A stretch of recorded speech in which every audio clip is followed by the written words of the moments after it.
सुशीला आज काम पर देर से पहुंची। घर में घुसते ही उसकी मालकिन आभा ने उससे देर से आने की वजह पूछी। अरे दीदी, कल हम आपको बताना भूल गए थे। पास वाले घर में जहां पति पत्नी दोनों नौकरी पेशा है, वहां हमें बर्तन और झाड़ू पोंछे का काम मिल गया है। दोनों पति पत्नी सुबह 9 बजे काम पर चले जाते हैं, इसलिए पहले हम उनके घर का काम करेंगे, फिर आपके यहाँ काम पर आएंगे। सुशीला ने हाथ में झाड़ू उठाते हुए कहा, अब ये नया काम पकड़ने की क्या जरूरत है? पहले से ही तो 4 घर में काम करती है। कुछ तो अपना ध्यान रख। बीमार पड़ेगी तो तेरे साथ साथ हम सब की भी मुश्किल बढ़ जाएगी। आभा ने चेतावनी दी।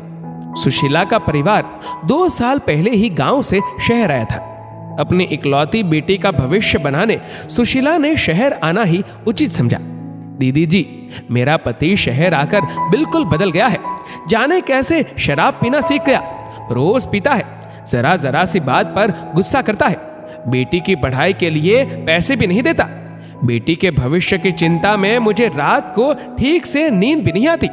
मैं तो पढ़ी लिखी नहीं हूं, इसलिए घरों में झाड़ू कटका करती हूं, पर मैं चाहती हूं मेरी बेटी गीता के सारे सपने पूरे हो। उसे कंप्यूटर कोर्स करना है ताकि कोई अच्छी नौकरी मिल सके। 3 महीने के कोर्स के 12,000 रुपए लगेंगे। बढ़ने वाले खर्च के अंदेशे से मैंने नया घर पकड़ लिया। सुशीला बोली, तेरी बेटी ने तो 12वीं पास कर ली है, फिर उसे आगे पढ़ाने की क्या जरूरत है? जब तक कोई अच्छा रिश्ता नहीं मिल जाता, उसे अपने साथ काम पर लिया। तेरी मदद भी हो जाएगी और 4 पैसे भी घर में आ जाएंगे। आभा बोली। इस बात से थोड़ा नाराज होती हुई सुशीला बोली, मेरी बेटी झाड़ू कटका नहीं करेगी। गरीब हूं तो क्या, पर मेरे लिए मेरी बेटी राजकुमारी से कम नहीं। उसे दूसरी सुशीला काम वाली नहीं बनने दूंगी। सुशीला हाथ में पकड़ा झाड़ू किनारे रखा अपने आंचल से आंसू पोंछते हुए बोली, अभी उसकी पढ़ाई में इतना खर्च करेगी, फिर शादी में भी तो खर्चा करना पड़ेगा। आभा ने समझाया, दीदी, मुझे अपनी बेटी की शादी की चिंता नहीं है।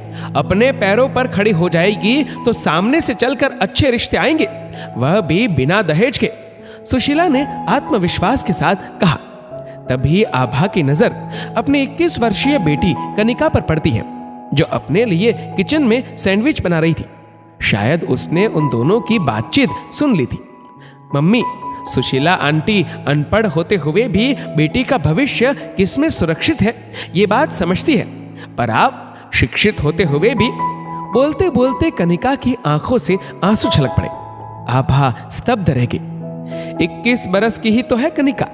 वह ग्रेजुएशन के बाद MBA करना चाहती थी, लेकिन एक से बढ़कर एक प्रतिष्ठित परिवारों के रिश्ते आने लगे तो आभा ने उस पर शादी का दबाव डालना शुरू कर दिया। कहीं इतने अच्छे रिश्ते हाथ से ना निकल जाए। आभा ने अपने पति के कंधे पर बंदूक रखकर अपनी बात रखी। कनिका के पापा ने उससे साफ साफ कह दिया, 55 वर्ष की उम्र हो गई है मेरी, कल का क्या भरोसा। सब चिंता रहती है। 2 बेटियों का बाप जो हूं। तुम्हारी शादी समय रहते हो जाए तो 2-3 साल बाद छोटी की भी कर देंगे। जितना जरूरी था उतना पढ़ा लिखा दिया, अब ससुराल जाकर अपनी गृहस्थी संभालो। पर पापा, मैं MBA करना चाहती हूँ ताकि मुझे एक अच्छी जॉब मिल सके।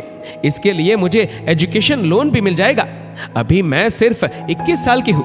पापा, हम 3-4 साल तो रुक सकते हैं। घर परिवार की जिम्मेदारी में जैसे आप लोग उलझे रह गए, वैसे मैं भी रह जाऊंगी।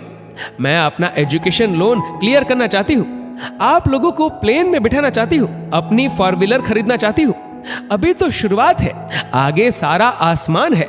इसके बाद आप लोग जहां कहेंगे मैं शादी कर लूंगी। कनिका ने अपनी बात रखी, पर मम्मी पापा अपनी बात से टस से मस ना हुए। फिर कनिका ने उनके आगे अपने घुटने टेक दिए। लेकिन उस दिन के बाद वह एकदम उदास रहने लगी। उसके पंख जो काट दिए गए थे।